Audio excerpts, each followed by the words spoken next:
Damos paso ahora al primer espacio de reflexión titulado Tensiones entre cuidados y apoyos en discapacidad, a cargo de Karina Gershberg, directora general de Vida Independiente e Inclusión Económica de Buenos Aires Discapacidad. Para atrás, no me spoilees. Ahí voy yo, ya tengo. Ya lo tengo, mirá, lo tengo. Ahí estaba dándole la espalda a la gente. ¿Cómo les va? Buen día. ¿Cómo están? Bueno, en principio muchísimas gracias a Don Orione por recibirnos en esta casa. La verdad es que es una de las primeras actividades que hacemos en conjunto en esta nueva etapa y estamos muy contentos de poder empezar a trabajar en conjunto. Hoy es el Día Internacional de los Cuidados y los Apoyos y lo que nos planteábamos cuando pensamos en esta jornada fue ¿qué nos pasa en discapacidad algunas personas cuando hablamos de cuidado y que esto nos genera a veces como una cierta incomodidad? Y retomando lo que decía el padre, no es lo mismo pensar la discapacidad en los años 30 que pensarlos en el año 2000 o en el año 2025 o en 25 años más. Y recién el padre decía, Don Orione decía esto, bueno, nuestros patrones, ¿no? Trabajamos y pienso que a veces, y la idea hoy es pensar en conjunto, a veces nos quedamos con mucha fuerza pensando en algunas palabras sin mirar el fino de las acciones. Por supuesto, quienes trabajamos en las ciencias sociales creemos que las palabras importan, pero importan porque modelan las acciones. Y muchas veces nos quedamos como atrapados en algunas palabras o en algunas discusiones terminológicas sin hacer la discusión sobre las prácticas. Entonces quizás, por supuesto, las prácticas a lo largo del tiempo van variando, pero rescatemos lo positivo de las acciones que se van haciendo en cada momento. Entonces la idea es un repaso rápido y en general la idea de poner en tensión. ¿Por qué nos molesta en discapacidad la idea del cuidado y cómo lo podemos pensar?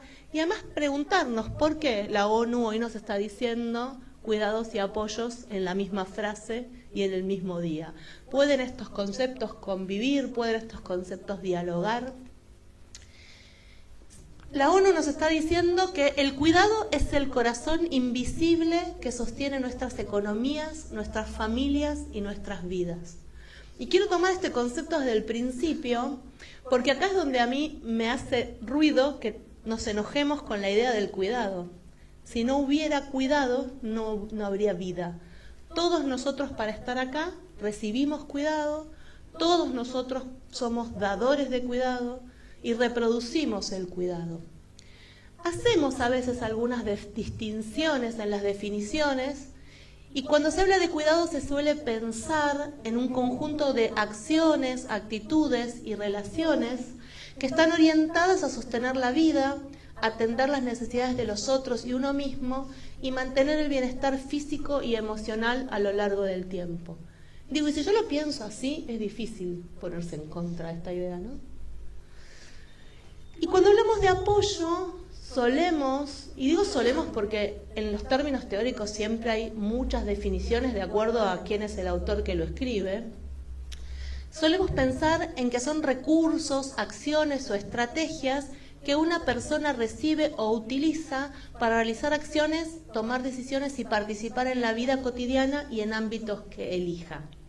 Y quizás la única diferencia que estaría entre el primero y el segundo sería el rol de la persona que es receptora de estas atenciones, digamos, ¿no?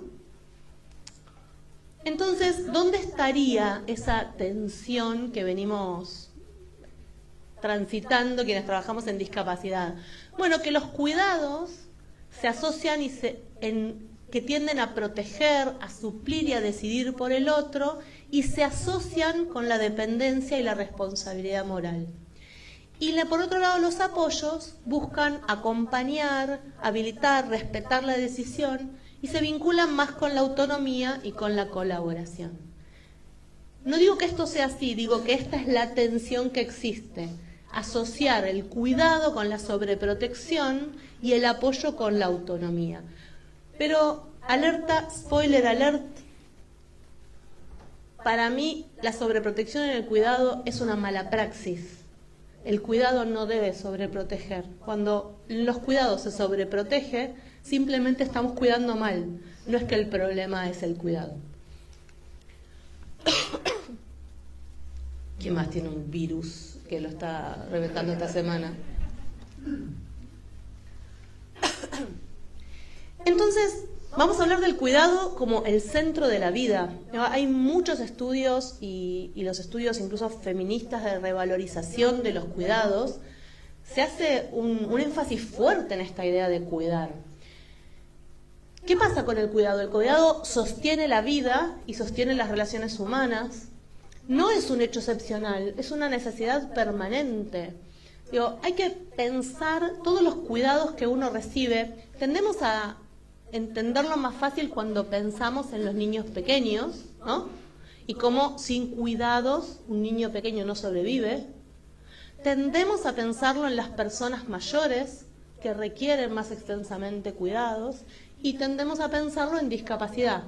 Aunque como decía antes, en discapacidad nos ponemos un poco nerviosos cuando pensamos en el cuidado.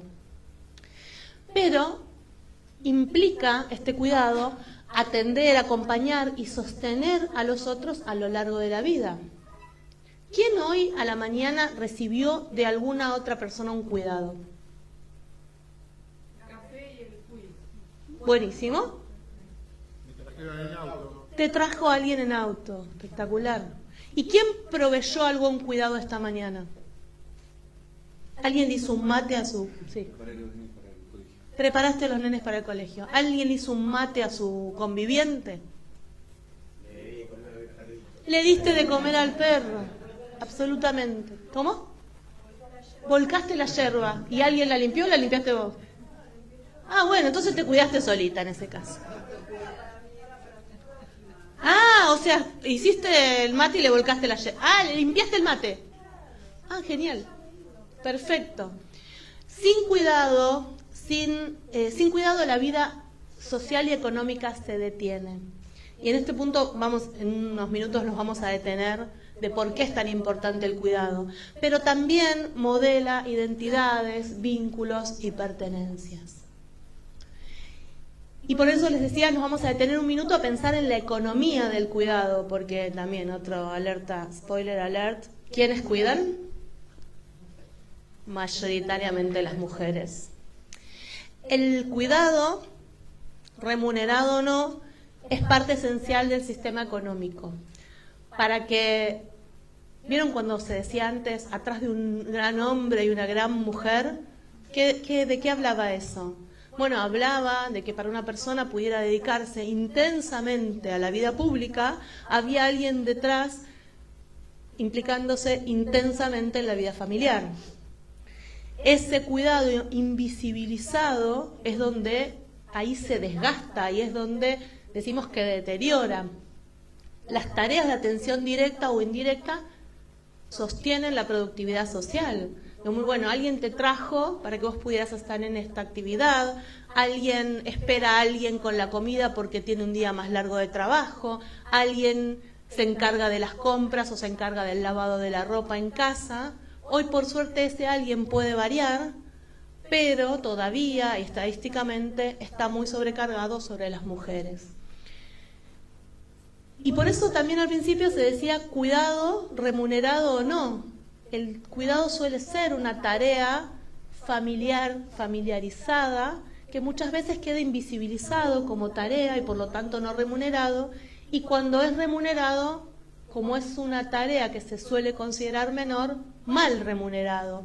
Entonces persisten estos salarios bajos o de poco reconocimiento hacia las personas que proveen cuidado de una manera más profesionalizada. Y cuando decimos profesionalizada, decimos remunerada. Pensar entonces en la economía del cuidado es pensar en cómo sostenemos la vida. Y esto sería, no necesariamente me están pagando por mi trabajo, el trabajo de cuidado que realizo, pero si yo no lo puedo realizar y hubiera que pagarlo a alguien, ¿cuánto saldría? Entonces cuando pensamos la economía del cuidado decimos, bueno, ok, en casa yo me encargo de tales y cuales tareas. Vamos a elegir cualquiera, no sé, de lavar la ropa, de hacer las compras y de hacer la comida. 3 tareas. Supónganse que yo me enfermo y esas tareas no las puede hacer otra persona de la casa por su carga de trabajo afuera. ¿Qué sucede?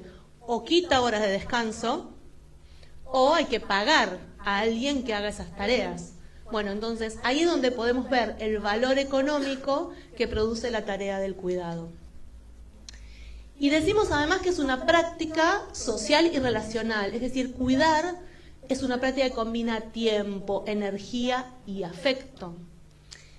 Es una relación entre personas, incluso cuando es remunerada, implica afectos. Esos afecto no es cariño, se entiende la diferencia, ¿no? Afecto es una relación entre personas.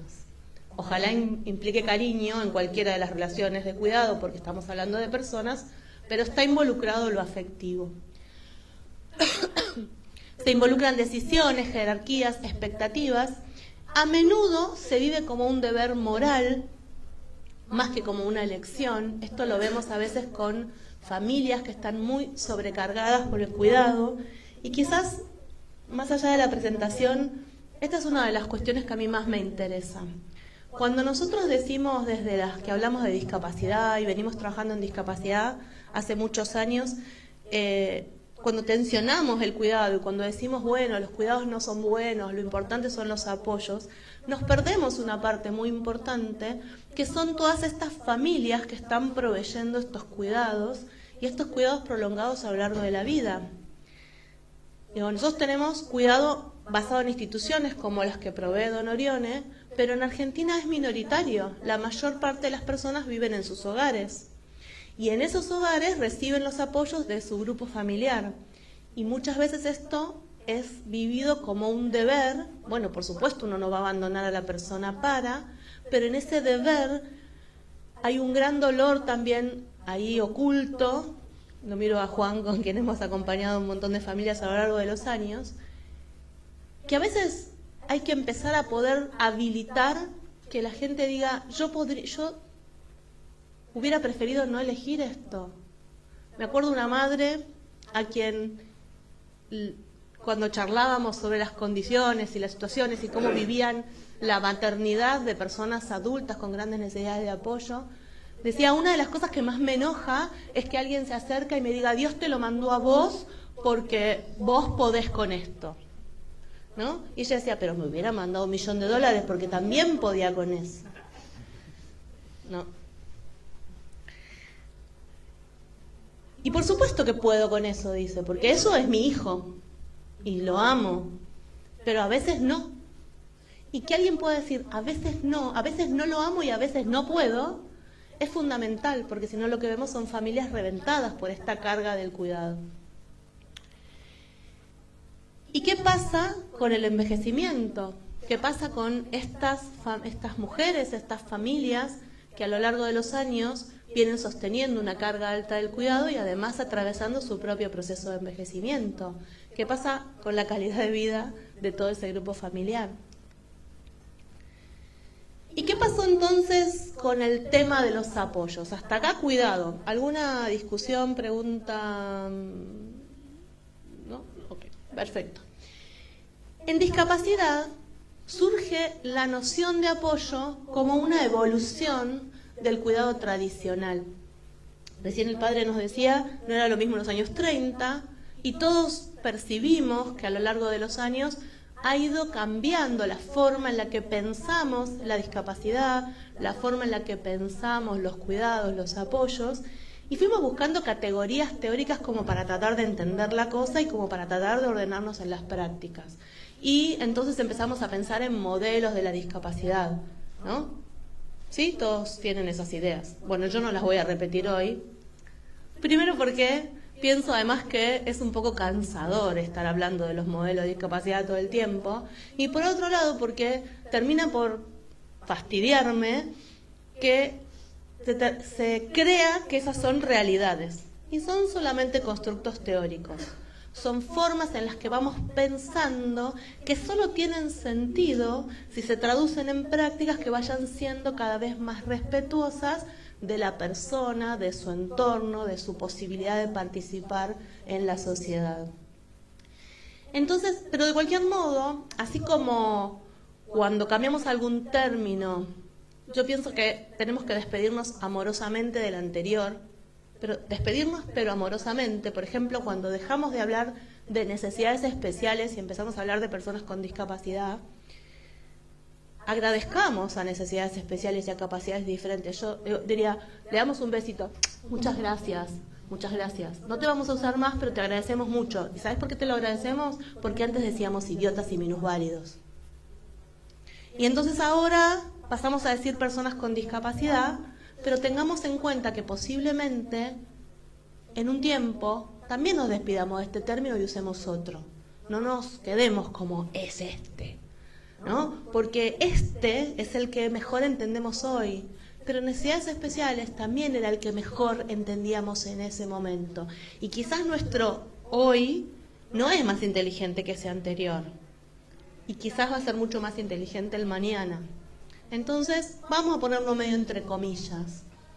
El cuidado, entonces, en estas ideas en discapacidad, empieza a ocupar un lugar de protección, aparecen estas ideas donde el cuidado tiende a proteger y el apoyo a acompañar procesos. Vuelvo a repetir que las palabras importan, pero a veces esta semántica no es tan clara ni tan diferente.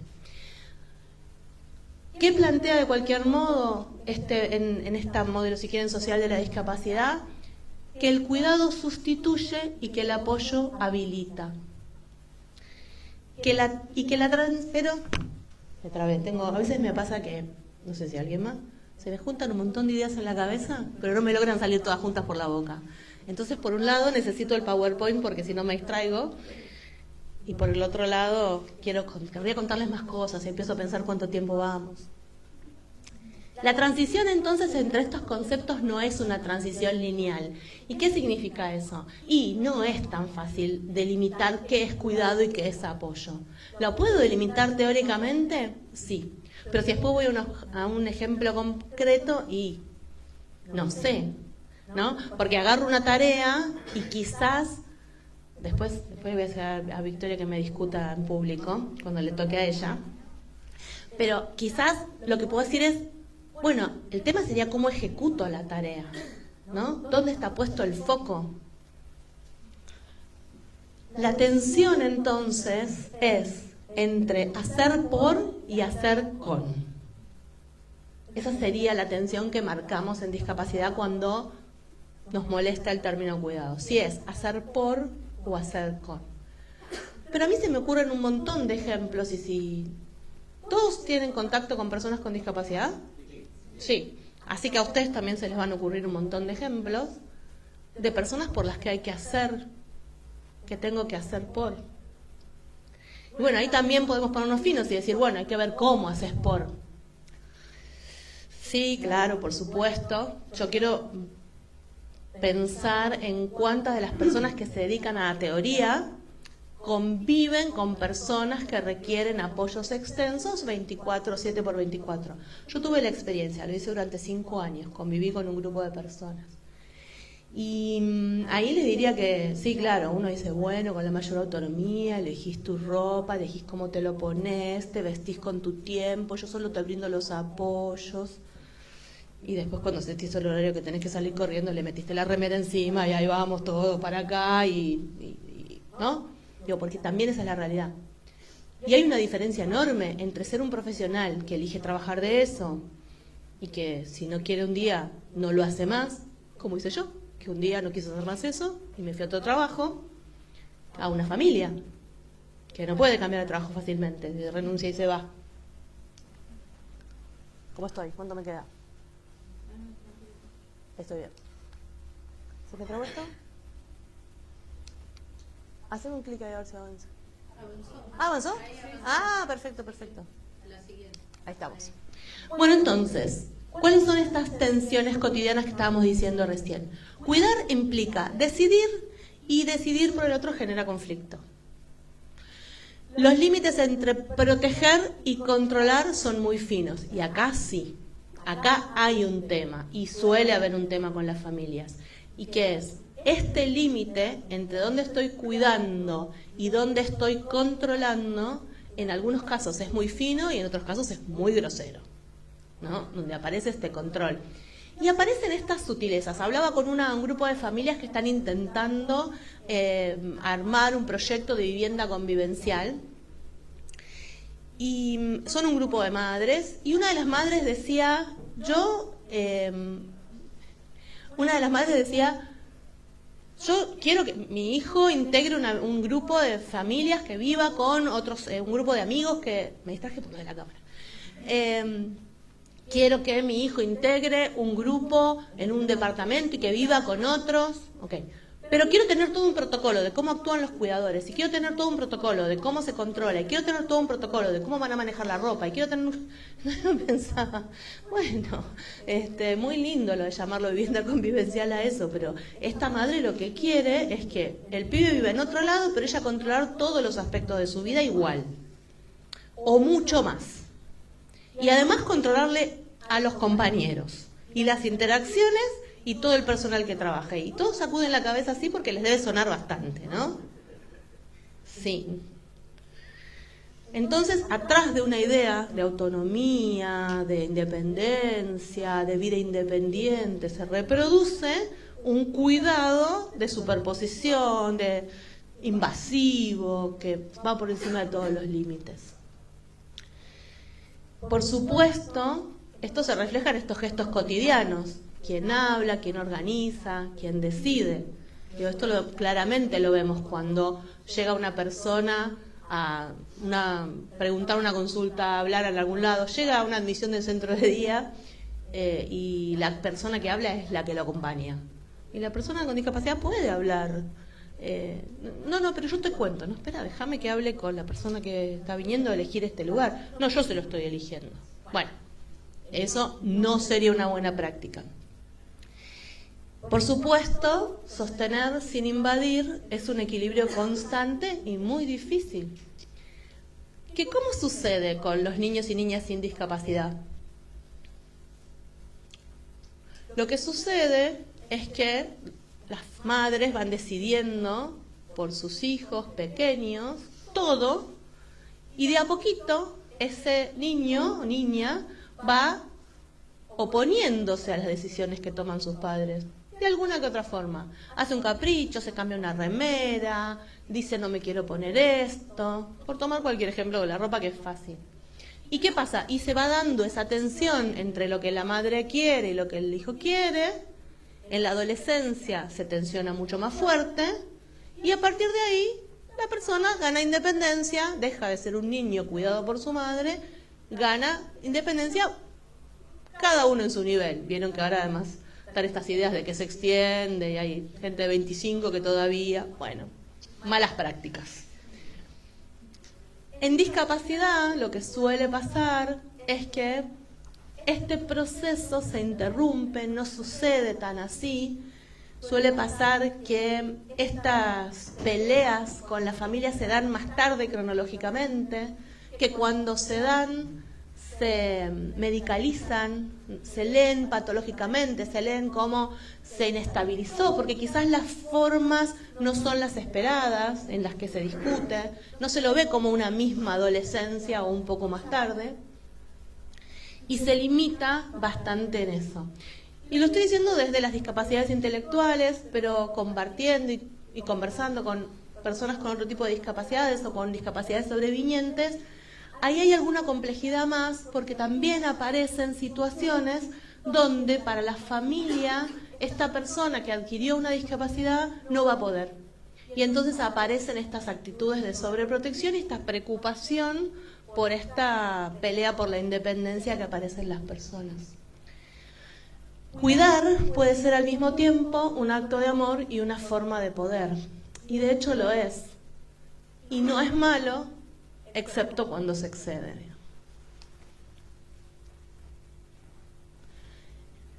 La demanda de cuidado y apoyo crece además en todo el mundo. Tenemos cada vez más discapacidad, tenemos cada vez más población envejecida Y es un trabajo, como dijimos antes, mayormente femenino y poco remunerado. Requiere técnica, sensibilidad y capacidad de observación, y los límites entre lo profesional y lo personal son difusos. ¿Se acuerdan que hace un rato dijimos que había un componente afectivo en las tareas de cuidado y de apoyo? Y eso es muy real. Siempre es una relación entre personas y siempre va a aparecer lo personal involucrado ahí, y en esos límites son difusos y con una capa de complejidad. Usualmente las personas que son las que están encargadas de tareas de cuidado, si quieren en este caso pensando en cuidados remunerados, suelen ser personas de baja calificación profesional, quienes dedican a tareas de cuidado, con mal remunerado y con pocos espacios de supervisión. Y por lo tanto la reflexión sobre cuando estos límites se hacen difusos suele estar ausente. Entonces suele no suceder este espacio donde la persona pueda reflexionar, me enojé. Lo voy a dar con un ejemplo más concreto. Alguien que pregunta todo el tiempo qué comemos. Pregunta qué comemos, milanesas. Al rato te pregunta qué comemos, milanesas. Al rato te pregunta qué comemos, ya te dije milanesas. Al rato te pregunta qué comemos, me estás jodiendo, milanesas. Al rato te pregunta qué comemos, ya no te voy a decir más qué comemos, ¿no? Bueno, esta persona es ecolálica, va a preguntar qué comemos 50.000 veces, no está preguntando qué comemos, está tratando de conversar, no vio series la semana, no vio nuevas series, no tiene otros temas, pregunta qué comemos. Sin embargo, las personas que se encargan de cuidados, en este difuso límite, se involucran desde lo emocional y se enojan. Si no hay ahí un espacio donde uno pueda reflexionar sobre por qué me enojé acá, qué fue lo que acá me movió de lugar, por qué no puedo seguir respondiendo esto al infinito, bueno, si eso se descuida, y a veces llegamos a situaciones de maltrato que por supuesto son totalmente inaceptables. Cuidar y apoyar requieren presencia y equilibrio. Como decíamos, los cuidados en relación al entramado social, voy a estar ir rápido porque me estoy quedando medio sin tiempo. Ningún cuidado ocurre en soledad, todos los cuidados dependen de redes formales e informales. Familias, instituciones, mercado, Estado se enlazan en esta organización del cuidado. Los cambios sociales que decíamos recién, la longevidad, las nuevas familias, las urbanizaciones, reconfiguran estas redes de cuidado. No era lo mismo en un pequeño pueblo una persona con padecimientos mentales, pero que todo el pueblo sabía más o menos cómo, y en una sociedad sencilla podía manejarse, que alguien tenga que manejarse acá en Buenos Aires. La sostenibilidad del cuidado depende de cómo se reparte el tiempo. ¿Se acuerdan? Antes dije, si no, después que uno llega de un montón de horas, tiene que además encargarse de las tareas del cuidado. Repensar los cuidados es repensar la arquitectura de la vida cotidiana. Y el apoyo se consolida como una forma de cuidado más contemporáneo, que acompaña decisiones, aprendizajes, participación, no reemplaza vínculos previos, los reorganiza. Esta idea de pensar, bueno, ahora mi hijo es un adulto, aunque a mí me cueste verlo como un adulto porque le cuesta expresar sus decisiones, entonces voy a trabajar en que participe de su vida de otra forma.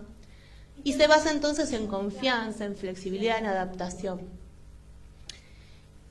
Y recordar esto es esencial, todos necesitamos apoyos, y en algunos momentos en forma más intensa. Entonces, en vez de hablar de tensión, a mí me gustaría hablar de equilibrio. Un equilibrio entre donde cuidar y apoyar no se oponen, se complementan, donde el exceso de cuidado puede asfixiar, pero la falta de cuidado desampara, donde los apoyos son prácticas que revelan cómo entendemos la dependencia y la autonomía. Y, como les decía al principio, el cuidado que sobreprotege es un cuidado mal realizado, es una mala práctica del cuidado. Muchas gracias.